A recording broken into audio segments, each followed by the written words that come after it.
Assalamualaikum warahmatullahi wabarakatuh. Selamat bertemu kembali. Pada minggu ini kita akan berbicara mengenai integral fungsi hiperbolik. Nah, integral fungsi hiperbolik itu adalah suatu teknik integral yang mirip seperti integral pada fungsi kosinus dan sinus dan tangen atau fungsi trigonometri. Baik, di dalam integral fungsi hiperbolik dasarnya adalah kita menggunakan suatu persamaan eksponensial, di mana kita tahu bahwa sinus hiperbolik x itu sama dengan setengah dikalikan eksponensial x dikurangi eksponensial minus x. Sedangkan untuk kosinus hiperbolik x sama dengan setengah dikalikan eksponensial x ditambah eksponensial minus x. Jadi fungsi eksponensial ini pada fungsi hiperbolik ini mirip atau identik seperti pada fungsi trigonometri, di mana fungsi sinus untuk trigonometri ini akan sama dengan setengah dikalikan eksponensial pangkat x dikurangi eksponensial pangkat minus x, di mana untuk yang kedua eksponensial pada sinus x itu dikalikan dengan bilangan imajiner. Sedangkan untuk kosinus x ini sama dengan setengah dikalikan eksponensial x ditambah eksponensial minus x dibagi dengan 2 kalikan bilangan imajiner. Ya, ini beberapa perbedaan antara trigonometri dengan fungsi hiperbolik. Dimana kalau untuk fungsi trigonometri, kalau kita uraikan untuk fungsi sinus dan kosinus itu selalu melibatkan bilangan imajiner, di mana bilangan imajiner itu sering disimbolkan dengan 1, atau kalau di dalam bidang teknik simbolnya ditulis dengan huruf C supaya membedakan dengan simbol arus. Ini akan sama dengan akar minus 1. Ini adalah bilangan imajiner. Baik, sedangkan untuk fungsi hiperbolik ini tanpa ada bilangan imajiner. Artinya fungsinya itu dapat kita gambarkan secara real. Kemudian pada fungsi-fungsi hiperbolik ini ada beberapa garis yang menjadi asimptot, di mana garis ini tidak akan bersentuhan dengan garis fungsi dari hiperbolik tersebut. Berbeda dengan fungsi trigonometri. Kalau di dalam fungsi trigonometri garisnya itu selalu berulang. Kenapa? Karena ada fungsi dari bilangan imajiner seperti ini. Baik, ini ada beberapa aturan di dalam fungsi hiperbolik, mirip sekali seperti fungsi trigonometri, di mana tangen hiperbolik x sama dengan sinus hiperbolik x dibagi kosinus hiperbolik x. Kemudian kotangan itu kebalikan daripada tangen. Kotangan hiperbolik x sama dengan kosinus hiperbolik x dibagi sinus hiperbolik x. Nah, sedangkan secant hiperbolik x ini sama dengan 1 dibagi kosinus hiperbolik x, dan kosekant hiperbolik x sama dengan 1 dibagi sinus hiperbolik x. Dan di dalam fungsi hiperbolik ini juga berlaku persamaan pada fungsi trigonometri, di mana kosinus kuadrat x, kalau pada trigonometri kosinus kuadrat x sama dengan kosinus kuadrat x dikurangi sinus kuadrat x sama dengan 1. Kalau di dalam fungsi hiperbolik, kosinus hiperbolik kuadrat x dikurangi sinus hiperbolik kuadrat x sama dengan 1. Maaf, saya ulangi, perbedaannya itu kalau ini adalah fungsi hiperbolik, ya, ini hiperbolik. Kalau fungsi trigonometrik itu adalah kosinus, ya, kosinus kuadrat x ditambah sinus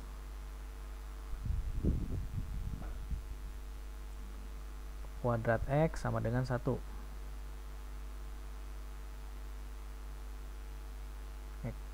Ini perbedaannya. Jadi yang satu adalah minus, yang satu adalah positif. Nah, nanti kalau kita menemui beberapa kasus, kita akan menyelesaikan kasus di dalam fungsi hiperbolik itu kita uraikan ke dalam bentuk eksponensialnya, ya, karena dengan bentuk eksponensial itu akan mudah kita menghitung integral dari suatu integran yang merupakan fungsi hiperbolik. Baik, fungsi hiperbolik kalau kita gambarkan seperti ini. Ini adalah sinus hiperbolik x dan ini adalah kosinus hiperbolik x. Dan kalau kita ambil garis langsung dari sini ya, langsung tegak lurus menuju ya bersinggungan dengan garis lengkung daripada fungsi hiperbolik sinus X. Di bagian sini juga kita ambil garis bersinggungan dengan garis lengkung fungsi hiperbolik sinus hiperbolik X.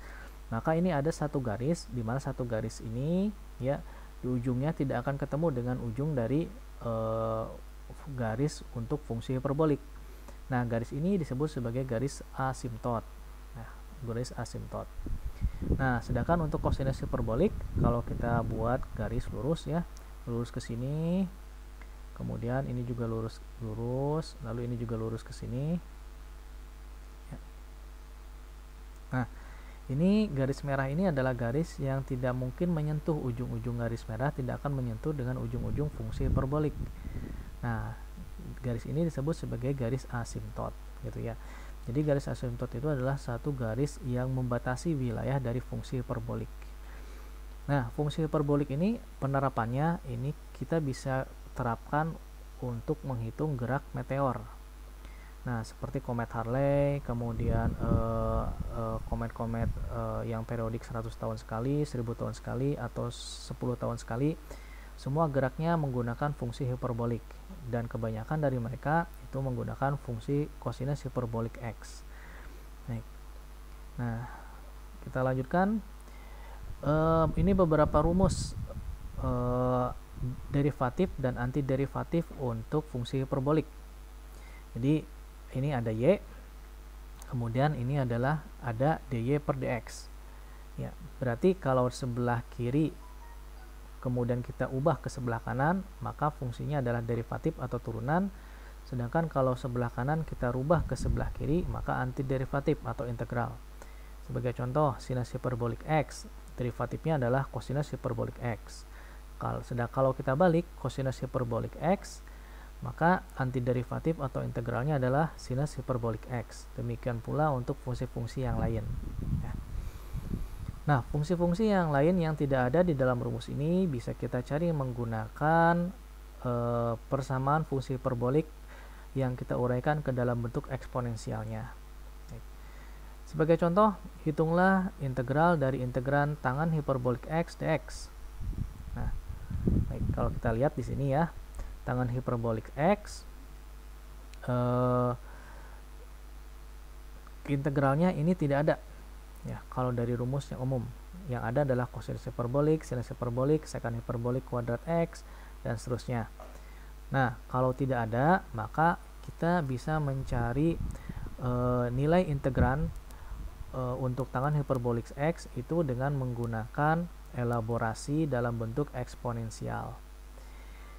Baik, nah tangan hiperbolik X, rumus dasarnya adalah sinus hiperbolik X dibagi dengan kosinus hiperbolik X. Ya, jadi integral tangan hiperbolik X sama dengan integral sinus hiperbolik X dibagi kosinus hiperbolik X. Kita uraikan sinus hiperbolik X dalam bentuk eksponensialnya, yaitu setengah dikalikan eksponensial X dikurangi eksponensial minus X. Sedangkan untuk kosinus hiperbolik X itu setengah dikalikan eksponensial X ditambah eksponensial minus X. Nilai setengahnya pembilang dan penyebut sama, jadi bisa kita coret. Sisanya adalah bentuk eksponensialnya. Nah, bentuk eksponensial seperti ini kita sudah bisa melihat bentuk umumnya. Nah, berarti kita bisa menggunakan integral substitusi, di mana kita pilih sebagai fungsi utamanya itu adalah, atau fungsi u-nya adalah eksponensial x ditambah eksponensial minus x. Kita pilih seperti ini. Kemudian kita turunkan, ya, jadinya adalah bentuk pembilang dari fungsi hiperbolik, integral hiperbolik di atas. Nah, ini kita substitusikan, ya, jadi sama dengan integral. Jadi kalau kita uraikan di sini ya, kita uraikan integral dari 1 per u. Nah, du-nya itu kan eksponensial x dikurangi eksponensial minus x dx. Ini menjadi du. Ya, ini akan sama dengan ln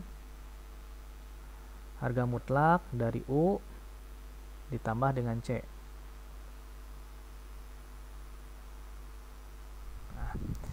Kemudian kita lakukan substitusi balik. U sama dengan eksponensial X ditambah eksponensial minus X, sehingga hasilnya adalah seperti ini. Nah, demikian untuk menyelesaikan beberapa kasus integral di dalam fungsi hiperbolik. Baik, pertemuan sebelum UTS saya cukupkan sampai di sini. Kita akan ketemu lagi setelah UTS. Kita masuk kepada integral tentu, dimana integral tertentu ini ada beberapa aplikasinya. Kita bisa gunakan untuk menghitung luas permukaan di wilayah area kurva, atau kalau kita gunakan integral ganda, kita bisa menggunakan untuk menghitung volume.